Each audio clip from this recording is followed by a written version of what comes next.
नमस्कार, कसे आहात तुम्ही सर्व? मजेत ना? आय होप तुम्ही सर्व मजेतच असाल. तर आज मी माझ्या व्हिडिओमध्ये तुमच्यासोबत साबुदाणा वड्याची रेसिपी शेअर करते. आय नो आपण सर्व साबुदाणा वडा खातच असतो उपवासाच्या दिवशी, साबुदाणा खिचडी, साबुदाणा वडा. तर आज मी बनवते साबुदाणा वडा, झटपट असा साबुदाणा वडा बनवते. तर त्यासाठी लागणारं साहित्य आहे इथे भिजवलेला साबुदाणा, उकडलेला बटाटा, हिरवी मिरची, मी इथे अद्रक लसूण मिरचीची पेस्ट वापरते आहे, आणि हे इथे आहे शेंगदाण्याचं कूट. तर यामध्ये मी थोडीशी मिरची सुद्धा घातलेली आहे, म्हणून हे वाटण हिरवं दिसतं आहे. ते ऑप्शनल आहे, तुम्ही फक्त अद्रक आणि लसूणची पेस्ट सुद्धा घालू शकता. आणि त्यामध्ये मी अजून एक इन्ग्रेडियंट म्हणजे जिरं सुद्धा वापरणार आहे, आणि चवीनुसार मीठ. तर चला तर मग आपण आपल्या व्हिडिओला सुरुवात करूया, आपल्या रेसिपीला सुरुवात करूया. चला. सर्वप्रथम मी यामध्ये साबुदाण्यामध्ये चवीनुसार मीठ घालून घेते. साबुदाणा बघा कसं मस्त फळफळीत आहे, याची खिचडी खूप छान होईल.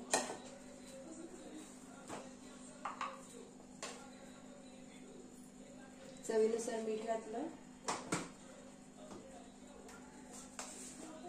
जिरं घालते,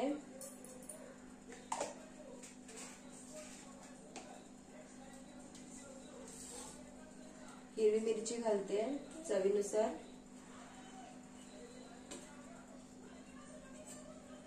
अद्रक मिरची लसूणची पेस्ट घालते. तुम्हाला कमी तिखट हवं असेल तर तुम्ही मिरची कमी घालू शकता. शेंगदाण्याचं कूट घालते, आणि हा बटाटा हाताने स्मॅश करून घालते.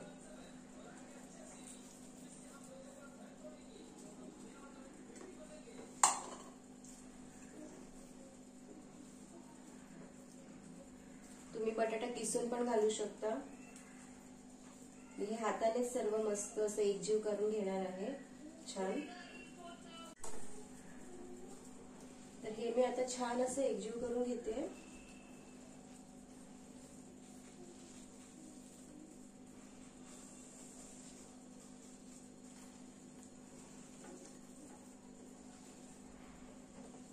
हातानेच बटाटा असा मस्त असं स्मॅश करून घेते.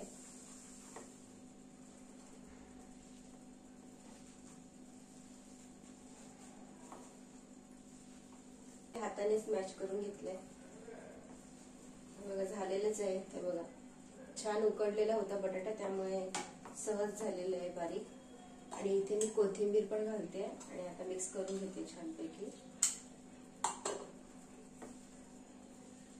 कोथिंबीरने स्वाद छान येतो. जिरं सुद्धा ऑप्शनल आहे, उपवासाला कोणी कोणी जिरं नाही घालत, काही जण घालतात. पण आता काही मी उपवासासाठी नाही बनवते, असंच बनवते, तर त्यामुळे मी घातलेलं आहे जिरं.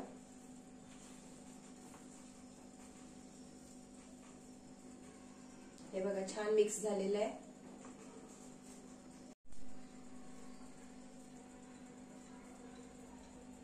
तर इथे मी आता वडे बांधून घेते, आणि मग नंतर आपण तेलामध्ये डीप फ्राय करून घेणार आहोत.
तर हे पहा, इथे 4 वडे बांधून घेतलेले आहेत मी.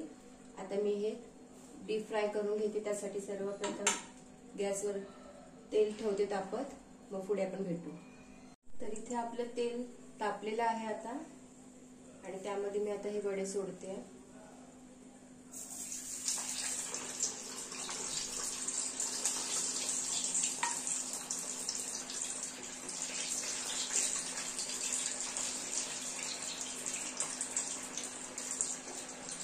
तेल आपलं तापलेलं असलं पाहिजे, नाहीतर काय होणार, साबुदाणा जो आहे तो चिकटतो खाली. त्यामुळे तेल चांगलं तापल्यानंतरच त्यामध्ये वडे सोडायचे आहेत.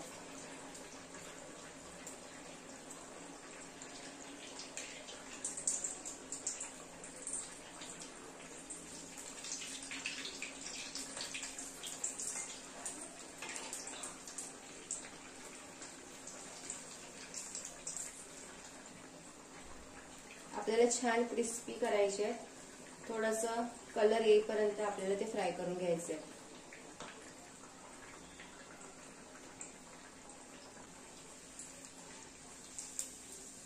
पलटते. हे बघा, आपलं साबुदाणा खाली चिकटलेला नाहीये. का तर आपलं तेल छान तापलेलं होतं, नाहीतर काय होतं, पूर्ण साबुदाणा खाली चिकटतो.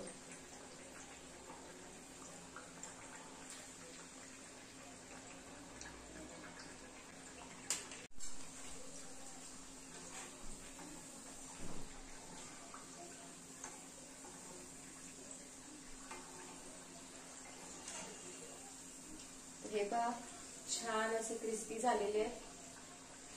मस्त असा कलर आलेला आहे. आता मी हे काढते आहे.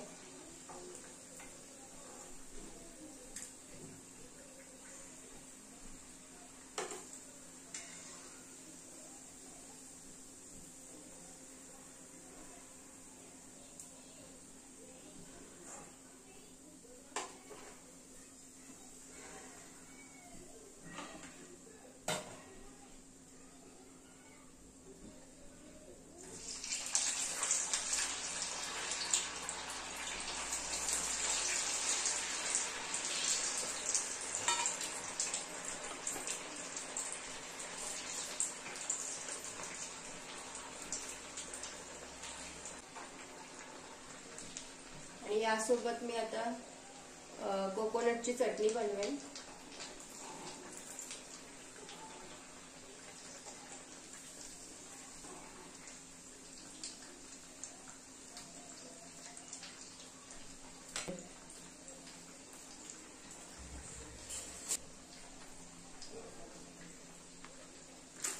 हे बघा, आवाजावरून समजेल तुम्हाला, छान असे क्रिस्पी झालेले आहेत.